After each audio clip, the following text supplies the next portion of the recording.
Hello everyone, my name is Harsh Tharat and I'm a part of PlayStreet team. PlayStreet is an organization that provides educational services to help the child with special needs become independent and live up to their potential. We offer parent empowerment programs and integrated schooling programs and a variety of clinical services. As April is Autism Awareness and Acceptance Month, we wanted to bring to you the pioneers in the field of autism to guide us all and spread more awareness and knowledge. Today is our last conversation in the series. And in conversation with us, I have my mentor and the founder of PlayStreet, Miss Mini Dwivedi Gopinathan. She is the founder of PlayStreet along with her husband Suresh Gopinathan.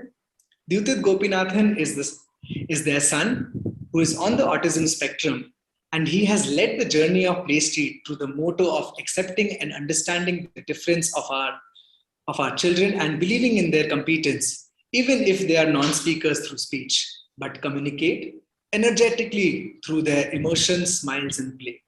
Mini is a RDI Consultant, co-creator of PlayTalk, which is a comprehensive AAC program to develop language, communication, and cognition. She is an oral placement therapist for feeding and speech. She is a certified special educator for autism. She is trained in language stimulation techniques and sensory integration, and she is also an Access Bar Facilitator. Mini works on establishing attunement and guided relationship of parents with their children using principles of RDI and Access Consciousness. Mini, thank you so much for bringing together the entire Autism House of It. This has really helped us a lot. And thank you for joining us today as one of our esteemed speakers. It is an honor interviewing you today. Thank you, Harsh. Thank you for that wonderful introduction. Mini, would you like to say a few words to our viewers before we start? I would like to say hi first to everyone. And I would like to say thank you to all the speakers, those who joined and shared their expertise in the summit. And I would like to thank all the viewers who have watched the summit and those who are really making us to bring such things more on the platform. And in the end, I would like to thank all of the PlayStreet team. Without the team, this wouldn't have been possible. Starting from the idea to executing to the conception of that how are we going to do that, finding the speakers, connecting to them, writing questions, everything our team has done collectively. And I'm so thankful to entire PlayStreet team to make it possible. Thank you. Thank you, team. Thank you, team. So, Mini, let's begin with the first question. So, Mini, the title of today's conversation is Step Up Your Collaboration. Now, can you please help our audience to understand the essence of collaboration? Sure. See, when a child is born, for the first 6 months, child maintains homeostasis, right? The whole role of parenting is to keep our children safe and keep them hygienic and feed them well. But after 6 months of age, there's a very important drive that happens in our children, and that is known as growth-seeking drive. In that entire phase, children, they take the responsibility of their own mental growth. And they explore the environment around them. They learn to collaborate with their parents. They observe the environment like little scientists. They look for novelties. They look for new things. They master everything they do. And they keep on moving ahead every time. And the things which they have learned, they get bored with it and they kind of just leave it behind. And when that growth-seeking phase is happening with our children, parents also go through a very important phase called growth promoting. They become the promoters of the growth. And this entire growth promoting and growth seeking is like a key and a lock which fits together. And both parents and the children, they contribute to each other's role. And they contribute to each other's growth in their role, in their relationship. So, and you know, we call it typical development, and typical development is magical. You just can't imagine how magical typical development is. The entire fuel of that interaction, that energy is brought up by the children, and the children children turns their parent what their parents become later. No parent comes with a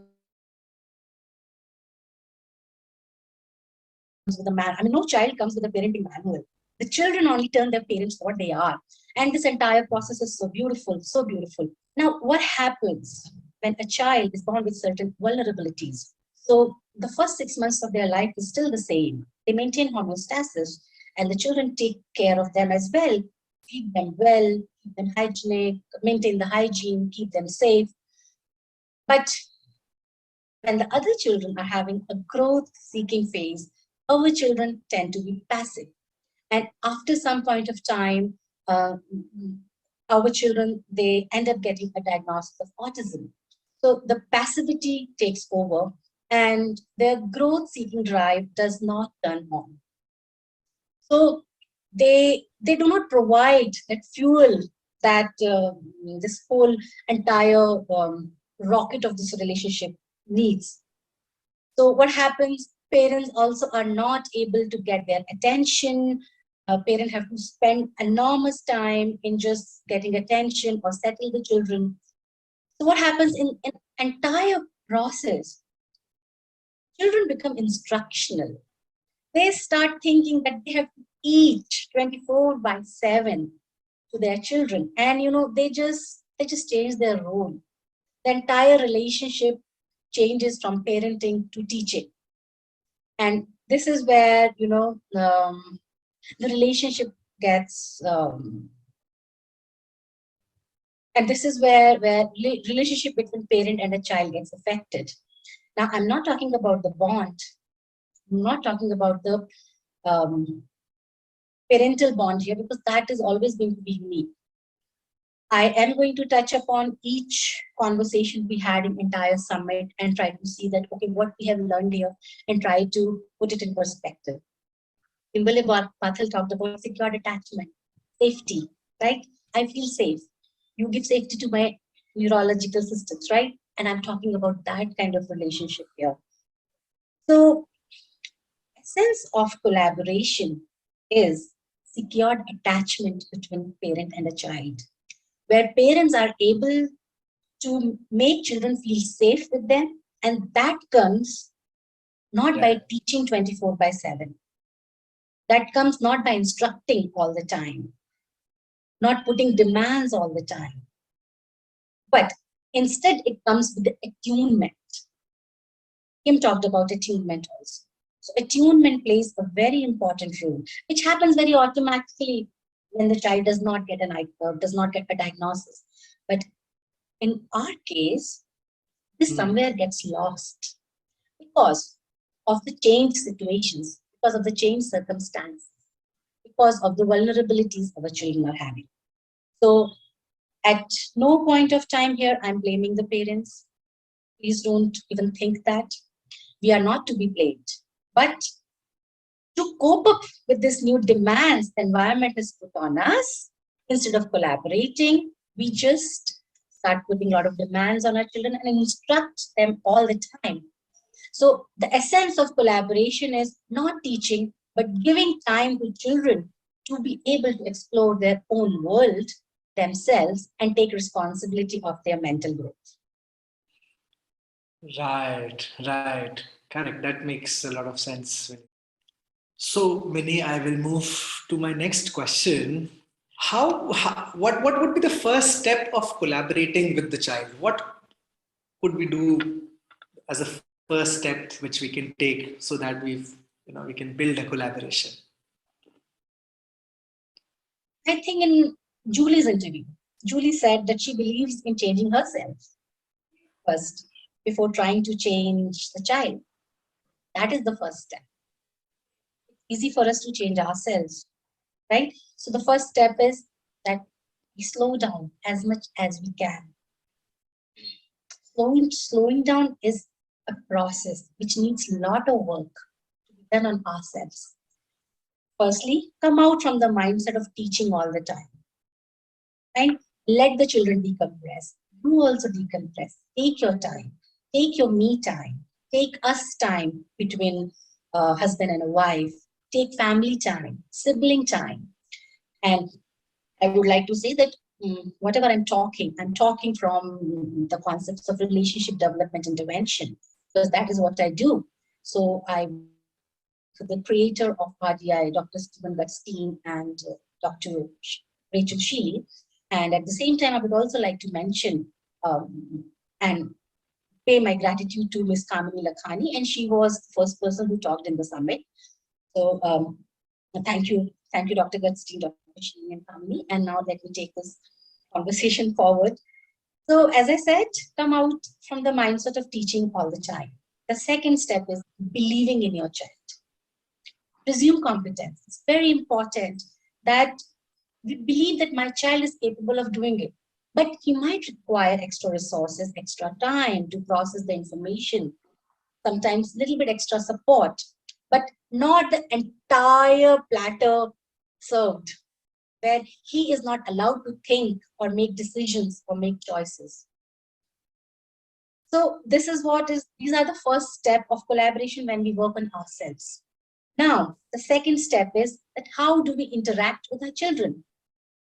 So rather than teaching again, what we do, we build a pattern, right? We build a pattern, we model it out, and then gradually start bringing the child to participate in a very subtle, in a very slow way.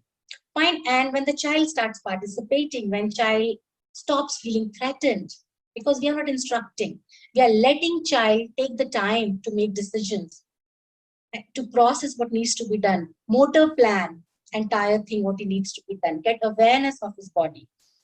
So when child is able to do that, child will feel more confident. Give him his freedom to make a choice. Do the task or anything what you're doing, what you are like collaborating in. Let him do the task his or her own way, because there's nothing right and wrong. Because we want to value their unique opinions, their uniqueness which they are bringing in this collaboration, and we want to see that. But if we instruct them, if we want them to do things in a certain way all the time, can you imagine what a huge world of their expression we will be missing on? Okay? And one more important thing, let them make mistakes. Okay for them to make mistakes. Don't get anxious about them making mistakes. Instead, spotlight it for them in such a I would say in such a way that they don't feel failed, but instead they're able to see that they have done some mistake and they can always correct it. That will build resilience in our children. This is my way of working. And as far as I see, it works. Every child. Even if the child is not on spectrum, this works. Right. I do agree with you on, when we let the child make mistakes and, build on it and, work around it. So at some level, building attunement, right? One of the biggest pillar of collaboration is attunement between a parent and a child. Right. I was looking for that word, attunement. Now, yeah. So Amini, how do we achieve attunement, and why is it difficult for the children who are on the spectrum? It is difficult for the children in the spectrum because of the demands we put on them, because of the constant instructions we give it to them. Harsh, you think about it. If I give you 1,000 instructions a day, even for the things which you could do, how would you feel? Right. Would you come back to me again and again, or would you like to run away from me? Because you have learned the things 100 times, but still every time I'm giving you an instruction on that. Instead of presuming competence, instead of believing in you, I constantly keep on telling you the same thing for like years together. Will you run away from me, or will you would like to spend time with me? I would want to run away and stay away from you because you're giving instructions. That's exactly the attunement between us and our children. Right? So that is the reason attunement is difficult for our children, because of the constant bombardments and constant demands. Now, you asked that how do we achieve attunement? What is Yeah, I will take you into a little spiritual journey for that. Attunement is achieved through practicing consciousness and presence.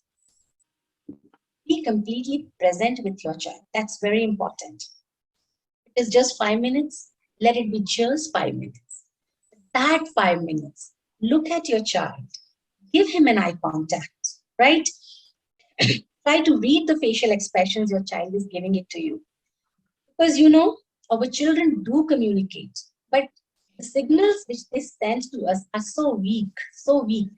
And if we are not present with our children, we are going to miss out on those communication patterns. And then what my child will learn? I'm not understood. If I'm not understood, this doesn't work. This doesn't work means the foundations of communication is not laid and my child doesn't learn to communicate. Being extra present with your child, even if it's for 5 minutes for that entire communication or that entire interaction, that's enough.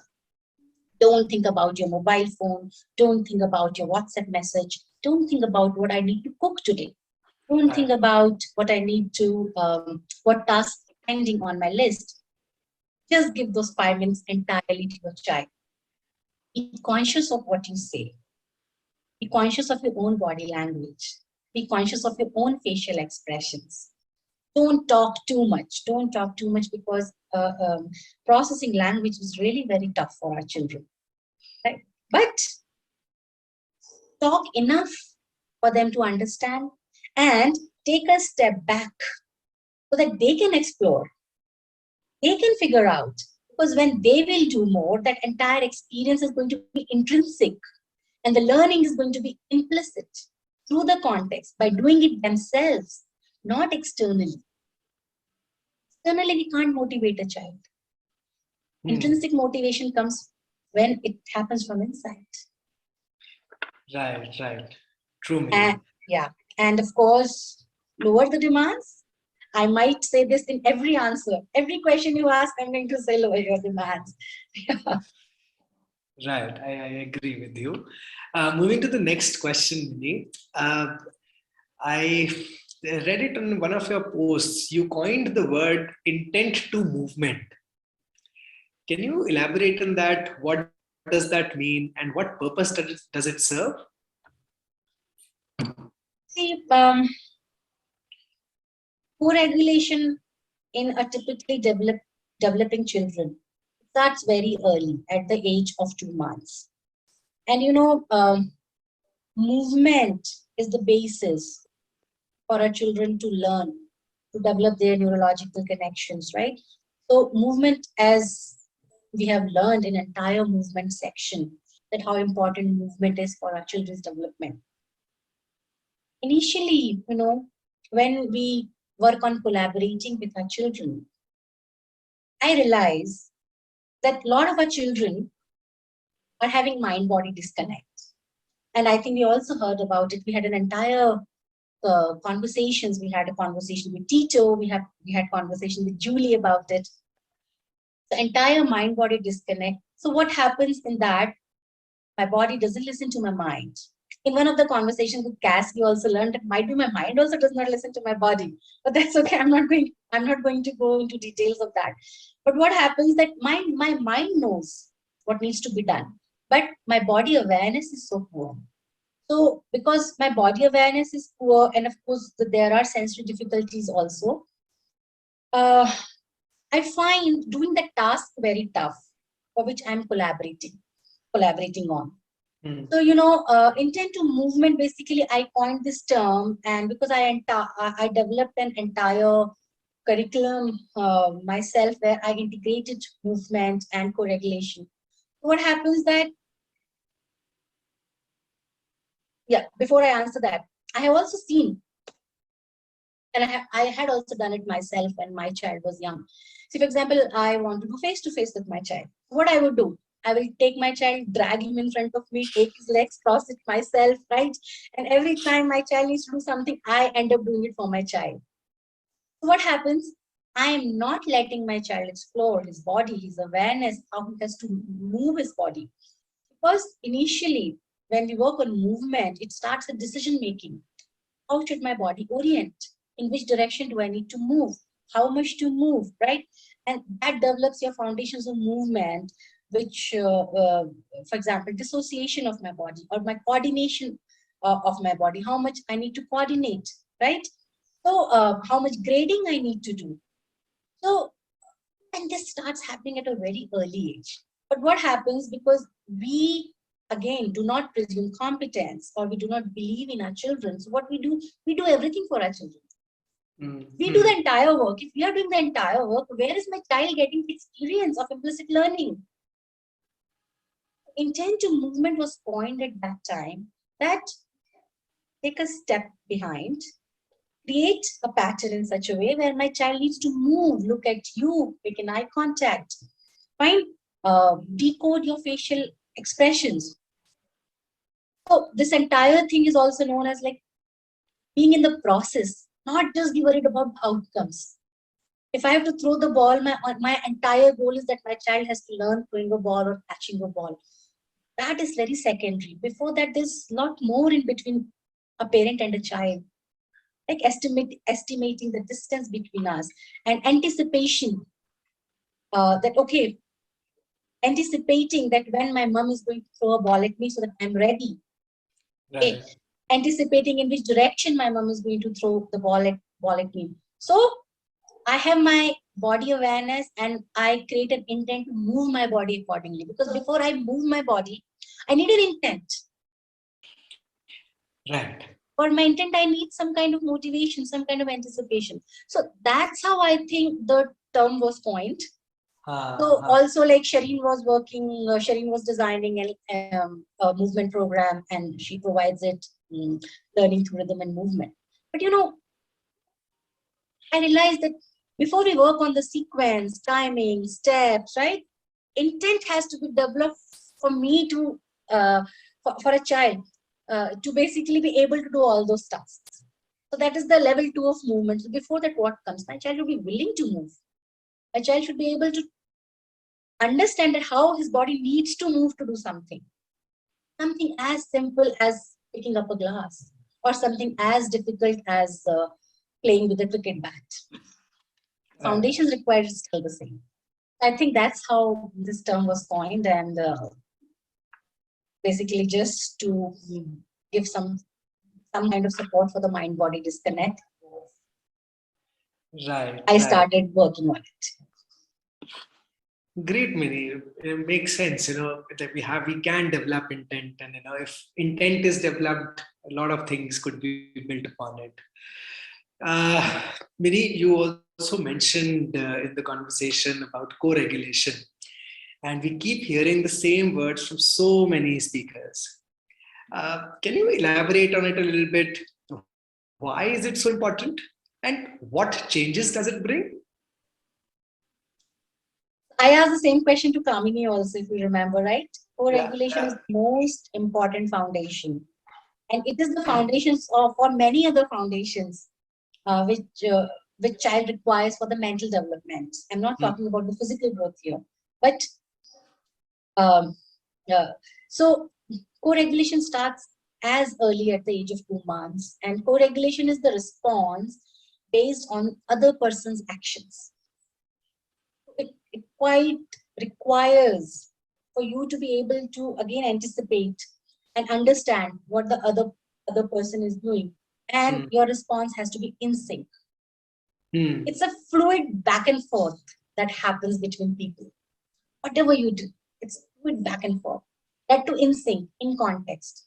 And every time your collaboration builds up, your context keeps on changing, and based on that, your responses keep on changing, but they always remain in sync with your previous context. So, and that's how all conversations are like that. Co-regulation is the back and forth required, keeping each other's context in mind, rather than doing things randomly or out of context. Co-regulation helps us to build perspective, and when we are able to co-regulate, we are able to understand the intention of other person's actions also. So, especially in autism, we know that we can see a feeling, but we can't feel it. Co-regulation, we learn to feel also what my other person might be thinking, because my partner is not directly instructing me when I'm in the process of co-regulation. I have to make inferences. I have to figure it out. And my responses could be different. And there's nothing right and wrong, as I say, completely based on how am I perceiving the situation. It's a very dynamic process. That's the reason we say co-regulation is one of the most important foundations in the development of a child. Right. And Mini, how does co-regulation help accelerate what we want to do with other interventions and skill developments? Generally, in any kind of RDI framework, whatever we work on, co-regulation or referencing or experiential, we are never focused on the skills. But when you do something, many times, when you're able to solve a problem, when you're able to understand that what exactly is the difficulty in the problem, how much effort I need to put, what decisions do I need to make, right? You automatically achieve something beautiful, and that becomes a skill. So you necessarily don't need to work on skill, and that's what we call as a process, the process of interaction, observing each other, right? Understanding their body language, what we call as broadband communication in RDI. So it's not just verbal communication, but other things also. My smile, my eye contact, and my body language. How am I moving my hands? Whether I'm interested, I'm not interested. Where I'm in this conversation, I'm out of this conversation. Everything I can understand non-verbally. Right. So when we focus on that, and we are able to understand the communication and take it forward, and when we understand, okay, what is the difficulty in this entire interaction, and put the right effort, that skills do develop. So whatever it is, so take any framework. Say, for example, ball catch and throw. You're not working on teaching throwing a ball or catching a ball. But what happens when you're able to anticipate, oh, my mom is at this much distance and throwing the ball at me, and I have to catch. And if I'm present, and if I'm like giving my in-sync response, I know I have, again, intent to movement is there. So I know when I have to lift my hand and how much I have to grade my movement and catch the ball.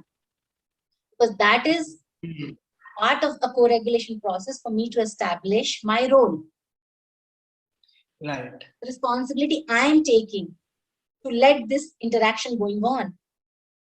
Because then on, interaction has to be fed by both the partners in an interaction. Right. But with just one single person, it will not go very far. And that's what happens in our case. In the instruction-driven scenarios, we keep on asking, my child keeps on answering. And how much questions can you ask in a day? How many flashcards show in a day? And how is it going to translate to functional life? So when both the people are interested to take this interaction forward till the end, we call it, yes, this is motivation. This is motivation. This is coming from us. So though we don't work on the skills, but when all this happens, skills automatically happen. We don't have to worry about skills because it's all in there in our children's minds. It's just what is difficult for them is that body awareness, that intent, that coordination, that sequencing, timing. That is really difficult for our children. And once the child is doing co-regulation, they will be doing, like with the other therapists also, they will be doing better, they will be more regulated with the other therapists and they will learn more, right? I mean, is that true? So, yeah, so there are some rules to be followed. So for all the therapists, for example, first rule is, yes, they should give enough time for my child to process the information. Not that What is this? What is this? What is this? What is this? What is this? This is a bombardment of instructions, and my child will get lost because my child has limited processing resources. Right. And we have to understand that this is a difficulty in autism. So give enough time. In RDI, we say 45 seconds wait rule.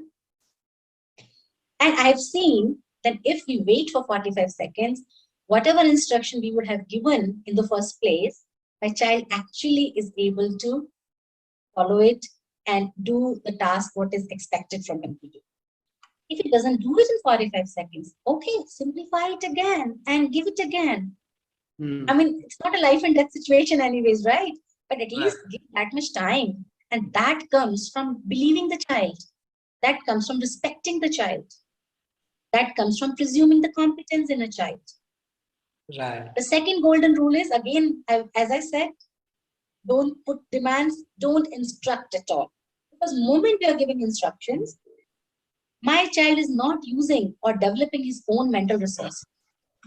So not developing the neural connections. So entire theory of neuroplasticity is completely based on that. Let my child figure out what needs to be done. Simplify it for the child. Scaffold it for the child.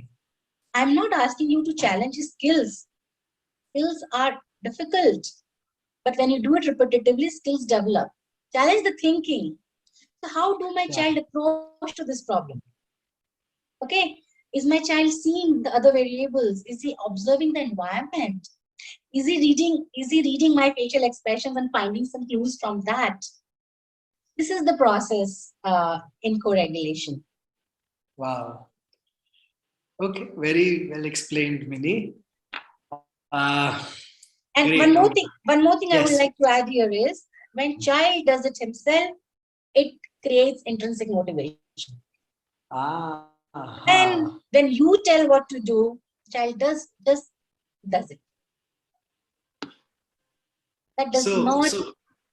Yeah. Very well said on co-regulation, and the explanation was great. I mean, I keep learning from you all the time. Now, I'll move to the next question. Now, you just mentioned intrinsic motivation. Now, when you say intrinsic motivation, how easy or difficult is it to, and why children have poor intrinsic motivation? Intrinsic motivation is the biggest barrier for individuals with autism. And the reasons are, again, many. Difficulty in coordination, right? So, for example, let's say speech.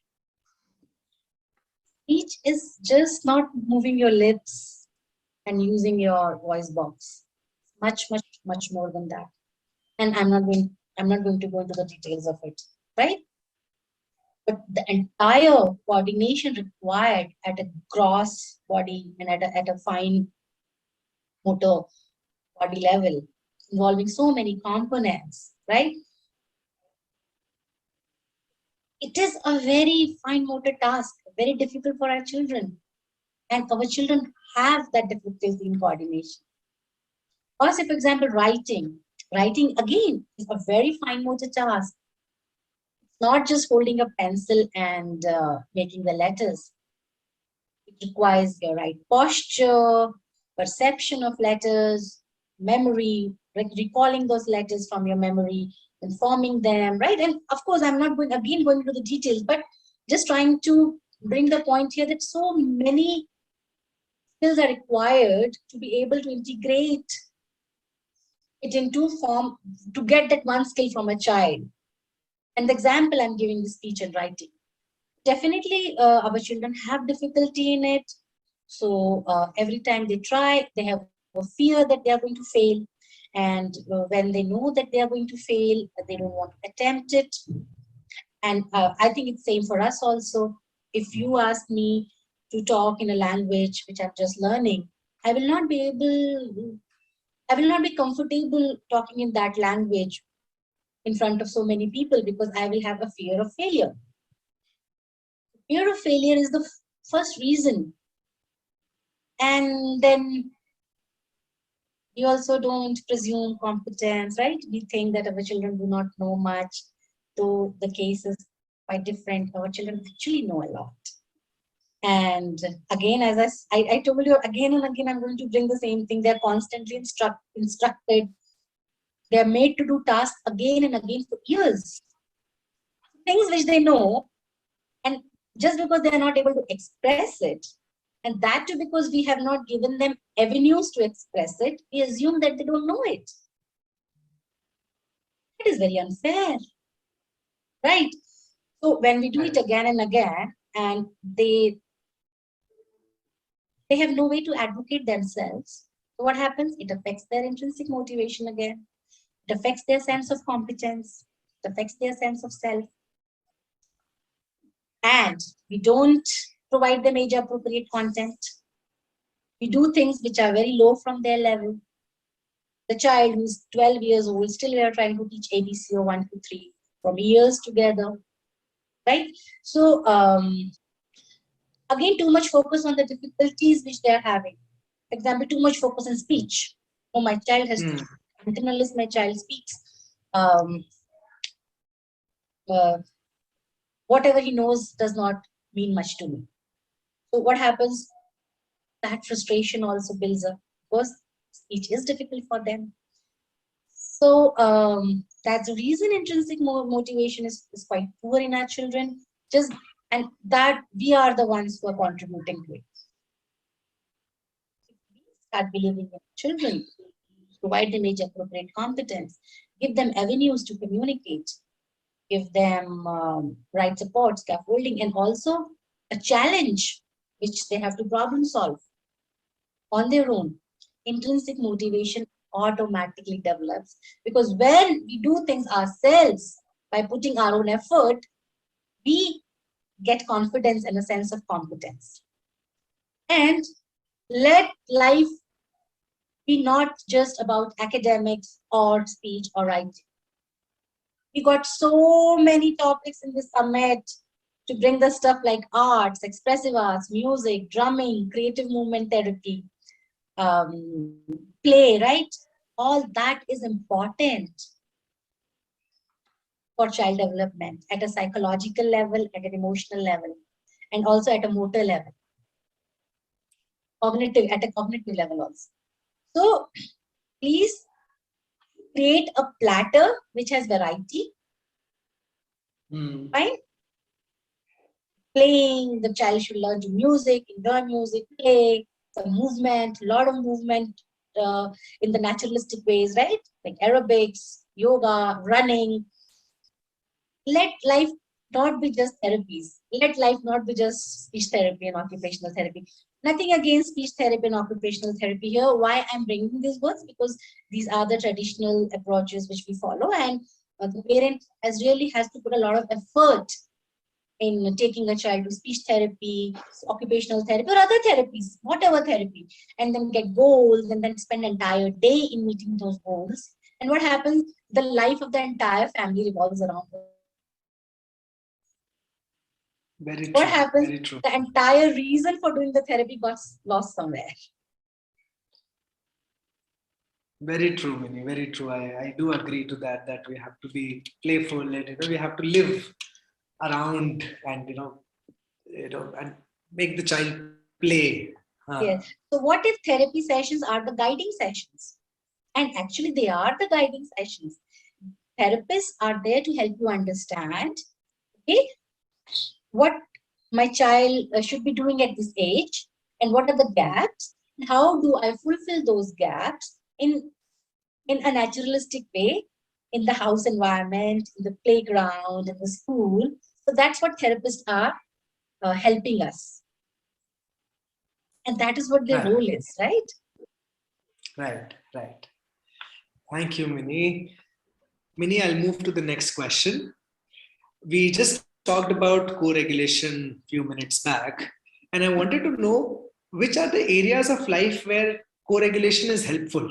For me, co-regulation is a part, the way you live. It is a part of everything you do every day. Every single minute you pass, if you're co-regulated and co-regulation is built in, it will just help the child.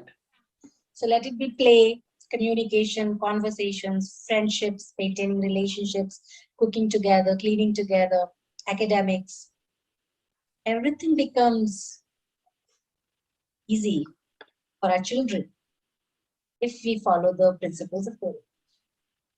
Traveling. Just now I traveled with my son, Kashmir. And you know what?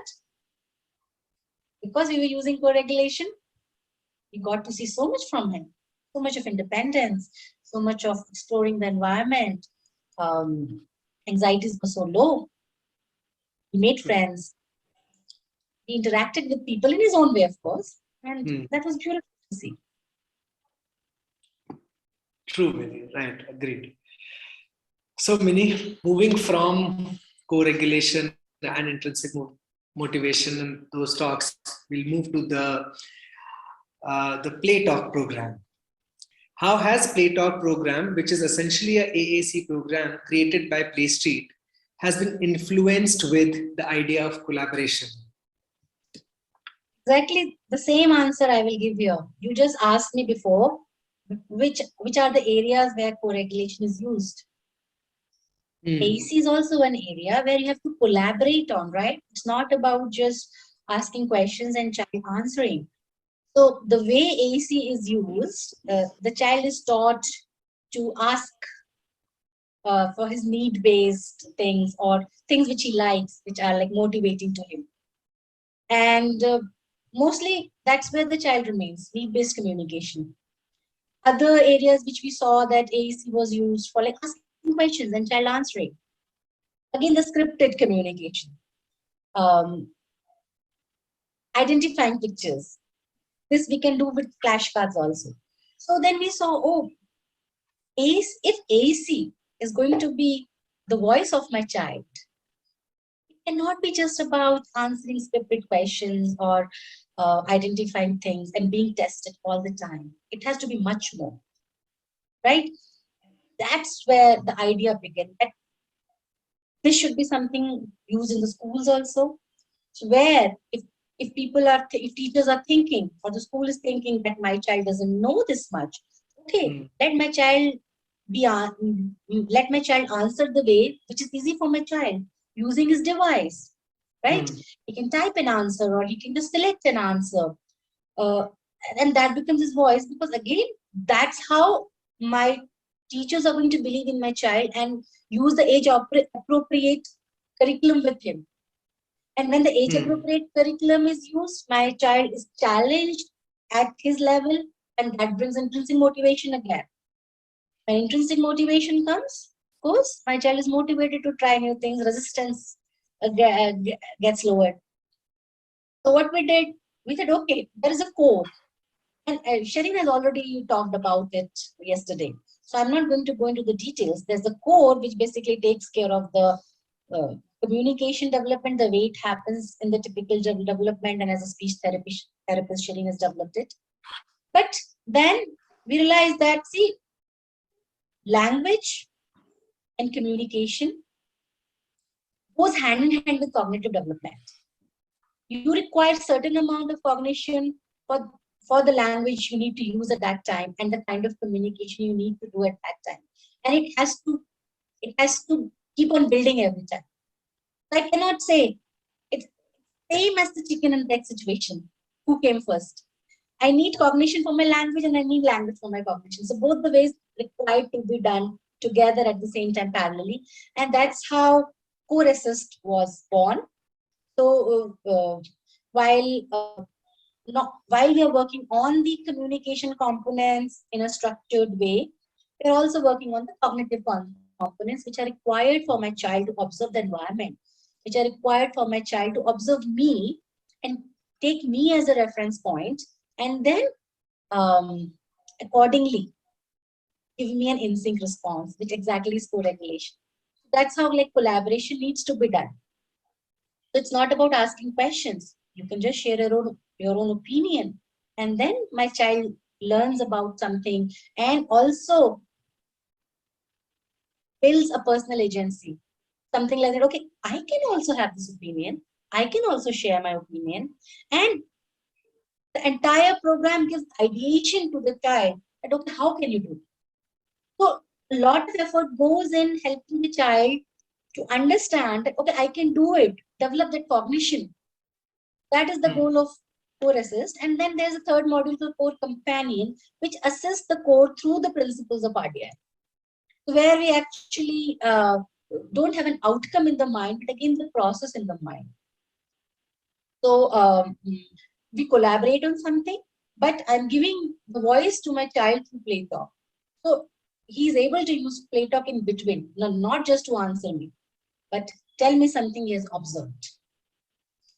Tell me something which is going wrong. Tell me something how to correct it. Okay. So that's how the entire PlayTalk program has been developed, taking the teachings from naturalistic communication, play-based communication, collaboration, and community. Okay, wow. I hope I'm able to answer it well. Oh yes, absolutely, absolutely, Mini. I mean, it makes sense that we can use flashcards generally. So if we're using a AAC program, we need to do a little more than just the flashcards work. We have to think, if AC is going to be the voice of my child, where are all those areas where my child needs his voice? Not just to answer a flashcard, right? Right. So that has to be incorporated in a program in some way. And we have to do it in a structured way with our children so that they learn it. And once they learn it, they are able to do it themselves gradually. It takes time, but it does happen. True. I agree, Mini. Moving to the next question. Mini, when you shared Dr. Malilo's interview, you mentioned that relationships-based interventions are helpful to develop the right brain. Can you elaborate a little bit on that?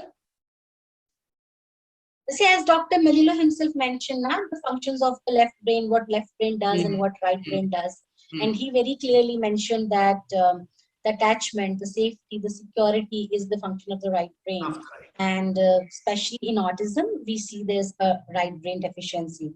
I'm not going to go into the details. Instead, I'm requesting my audience to really listen to the conversation made by Dr. Malilo. But I just want to bring a point here is that look at any intervention right now.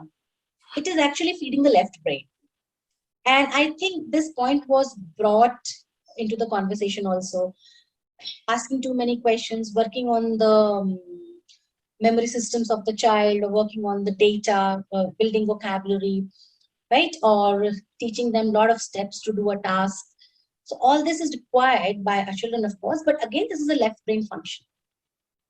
We are not working on the relationship side at all. None of the intervention is taking care of that secure attachment, that safety, the attunement, which I have been talking last 7, 8. I have been answering in last 7, 8 questions, right? And that is required for our children because that is what is feeding the right brain. So other than what Dr. Malilo is doing, and he has an elaborate program and he explained it, but what my takeaway from his conversation was that we are not stimulating the right brain at all. We are bombarding our children with the demands and instructing them all the time. So actually, Kimberly Patel also mentioned about the role of right orbital frontal cortex for secure attachment. And secure attachment is what our children are missing. That's why I think when I shared the post, I tried to highlight this aspect that a lot of new researches has happened, and the new researches are guiding us. Build relationships with our children, help our children to build secure attachment, help them to feel safe by doing all the things which we have been talking about. Right. True, Mini. Now, Mini, I'll move to the next question. Is there any age limit to start changing the way of interacting with a child and start collaborating? There is no age limit. You can start as early as possible when my child is, say, months, because typically developing children start co-regulation at the age of 2 months. So, moment our children are diagnosed at whatever age, 1.5 or 2 or 3, we have to start it. Hmm. Now about the higher end, we know that as per the new perspective of autism, as we discussed with Ms. Kamini Lakhani also, it's the foundations which are missing, right? Like foundations, co-regulation, flexible thinking, dynamic intelligence, or your co-regulation, self-regulation, right? And so if we work on the foundations, and if we are able to put the people back on the track of developing their, back on the track where they take responsibility of their own mental growth, it's possible at any age. Because we are anyway not talking about the skills here. Right. Right? So if you work on the age appropriate things, so for example, the way I will work with the 4 years old and the way I will work with the 30 years old will be different. I will try to do the same thing. I will work on, again, attunement first. I will work on co-regulation with something a 30 years old should be doing. And I challenge the person enough so that they're able to establish those connections again where they take responsibility for their own life, their own growth. They start thinking, they started problem solving, they start seeing the difference in various ways the things can be done, right? They develop resilience. They have plan A and plan B and plan C for different things. They don't get stuck if something fails. They're able to move ahead. So if these are the kind of things, if we create an environment, then there is no age limit. And we already know, the missing foundations is basically what we call as autism. Other things are co-occurring conditions. Like sensory issue is primarily a part of autism, but it is not autism. It is a sensory dysfunction, right? Not having speech or language. It is where it is seen in children with autism, but it does not define autism, right? Defines the usage of language is limited, but again for the different reasons because of the missing foundations. But the children with other developmental disabilities also seem to lack speech or lack language, right? Again for different reasons. So and last thing is, of course, we have to move beyond teaching.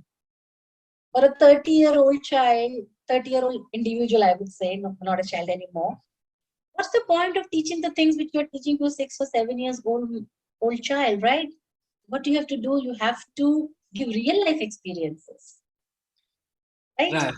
And definitely focus a lot on helping the child to become independent, very independent in his own cause, in the household chores, in managing himself, right? That's very important. Also help a person to have some relationships, some friendships. Right. Very well said, Mini. And community interaction actually helps a lot. If you are able to create a platform for adult so that he can have a community interaction in some way, that really helps family and the person himself. Yeah. So, Mini, how does PlayStreet contribute to parents' understanding of how they can step up their collaboration? So we run a program called Step Up Your Collaboration. It's a 12-week program where it's a group program where there are 12 meetings online, and there are 4 on-demand videos on co-regulation. And we address everything. The first module talks about building attunement. The second module actually takes you to details of co-regulation, establishing a pattern, establishing roles, adding challenges gradually, step by step, right? And where we help the parents to detach from outcomes, but learn to focus on the process. The third module is about declaratives. So declarative language is the language for dynamic thinking. So we help parents to understand that And we have seen that when we start using declarative communication with our children start thinking, and we realize that time that how much do they know actually, right? And their entire receptive language also increases. Expressive language and also increases if we give them an avenue with AC or any other communication mode. And the fourth is like where like, okay, how do we move from collaboration to independence? The fourth module basically helps our parents to understand that start with collaboration. Keep doing your collaboration uptight. And moment my child starts feeling confident about this collaboration, how do you take it to independence? So this is like the entire program is built like that. Okay, great, Mini. So, Mini, we talked in details about collaboration, co-regulation, attunement, and everything. But today, being the last conversation, and I get the chance to interview the person who thought the entire idea of this summit. The theme of the summit is importance of relationships, movement, and consciousness for individuals with autism. Can you share your thoughts how you came up with this theme? See, the kind of interventions which are available right now are quite based on the researches which were done decades ago. And last few decades have been very crucial because so much of focus was given to do research on autism. You know what I learned, that lot of learning about brain has happened because of the researches which are done to try to understand the autistic brain. And the outcomes of those researches are that, yes, there has to be an element of respect, belief, and presuming competence with the individuals. But when I see that the way other interventions are being done that do not incorporate these principles at all, and that was the starting point to think about it, that let's try to bring the latest researches in the summit by bringing the experts on the subject. Over the decades, we've also learned about autism in so many different ways. When it started, it was considered a psychological disorder. Then we say, okay, it's a neurological disorder. Then we move to like sensory to social, and now we also kind of know that movement is also a very important factor. The deficits in the movement and the lack of the movement at the time of development of when the children are infants or they're toddlers. So now we also say that autism is a kind of movement disorder.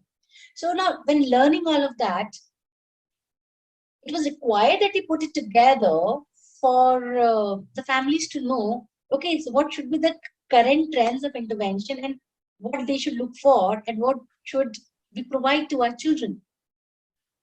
So, autism is a complex disorder and everything holds a place. There are psychological difficulties, there are neurological difficulties, there are sensory difficulties, there are social difficulties, and there are movement difficulties, and we know it all. So it's very important that the families and the professional are able to connect that dot at various levels. Mm-hmm. And of course, all the professionals should basically equip themselves with the findings of the latest researchers. They step up themselves in their therapies, right? And the families also start believing in their children more. They're able to collaborate with their children more. They're able to find that relationship with their child, which we have been talking about in the relationship segment, learn to attune. So I think that is the reason we thought that it is important to bring such a summit. So that's the reason I thought that it's important to bring such a summit. And when the ideas was thrown in one of the meetings, I mean, how we all took it forward, I've already mentioned it. It was everything just fell in place. And I'm again mentioning that I'm very grateful to all the speakers who agreed and they shared their knowledge. And I think all of us are very much benefited. not only just the families and the professionals, then our team has also been benefited with this kind of exposure and experience. Absolutely, Mini. There is no doubts about that. This has been a very, very learning and enriching experience for us, the entire summit. So with this answer, Mini, we are concluding the Autism Hour Summit April 2022. Would you like to end this conversation with a message to the audience? And try. Yes. Again, it's my take, and I'm not forcing my take on anyone, but I believe every existence in this universe has a reason. So it's true with our children too. If our children are born, they are born with a reason. And I value them a lot. Our children bring a message to slow down and to be present with the nature around us, with the environment around us. They are helping to raise the consciousness of this planet. And they're teaching us to start living in the now, in the present moment, right? And we just have to listen to them, the message which they have brought. Let's practice mindfulness by being mindful to our own thoughts, our feelings, our emotions with our individuals, with our children, right? We stay positive. And as I just said, let's not make therapy the way of life, but understand that why do we do therapies? Let's understand the rationale and use those therapies to live life in a much more naturalistic way, right? Give those opportunities to our children. Let's slow down. Let's understand that parenting is a relationship. It's not a role. Let's not get into a role entire day, 24/7, entire life, right? Let's live that relationship. Let's enjoy that relationship and follow conscious parenting. Let our children explore their world and take responsibility of their actions and their own mental growth, which is the first principle of RDI, of course. Let's be conscious about what they eat, very important. What they see around them, right? They should see a positivity around them. If they see unacceptance, if they see denial from the community, from the families, they will only learn to see themselves as completely unvalued. And that's the biggest unkindness that we can do to any soul on this planet. Motto of PlayStreet is accept, understand, play, believe. Let's live that motto. Thank you, Mini. Thank you for closing the summit with such a beautiful thought. And this brings us to the end of today's interview. Mini, I would like to thank you again for planning this amazing summit and putting so much of hard work. And thank you for a wonderful conversation today, Mini. I am sure the audience would have learned quite a bit today about co-regulation and so many things you talked about. Thank you for having me here in the summit as a speaker too.